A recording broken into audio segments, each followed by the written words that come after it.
Des images spectaculaires de l'incendie des eaux chaudes le week-end dernier qui ont relancé le débat sur l'écobuage, notamment en vallée d'Aspe où une pétition circule. Le 19 février, la vallée était enfumée. Les signataires réclament notamment que la qualité de l'air soit mesurée. Est-ce qu'il y a des études qui ont été faites par rapport à ça? Quels sont les impacts sur les populations fragiles, les enfants, les personnes âgées? Et je me suis dit, cette pétition, ça peut être le moyen de relancer un débat et surtout d'obtenir des autorités des réponses par rapport aux conséquences de cette pratique. Dans la maison de santé de Bedouce, on se souvient de cette journée du 19 février avec un afflux de patients atteints de troubles respiratoires. Problèmes de type asthmatique, réagudisation des bronchites chroniques, hein. Et aussi des problèmes au niveau oculaire, déjà, hein, type conjonctivite allergique, pas allergique, mais irritatif, rhinopharyngite aussi.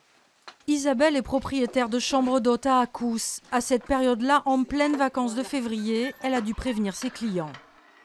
Je me suis vue, moi, dans l'obligation de prévenir l'éventuelle clientèle que l'air était respirable et que mieux valait qu'ils ne viennent pas, tant qu'il y avait autant de fumée, séjourner à la Rayade, parce que l'air était, pour moi, irrespirable.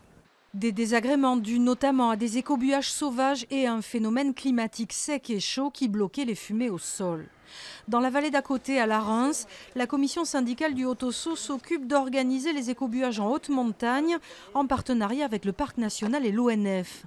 Pour les bergers qui en dépendent, cette pratique, quand elle est faite selon les règles, permet d'entretenir et de fertiliser les estives. Quand vous l'allumez dans des bonnes conditions, qu'il n'y ait pas de vent, et que vous faites brûler la parcelle depuis en haut quand elle est en pente, et que vous la suivez à plusieurs, ce qu'on fait officiellement, eh bien, vous réduisez les risques à 95%.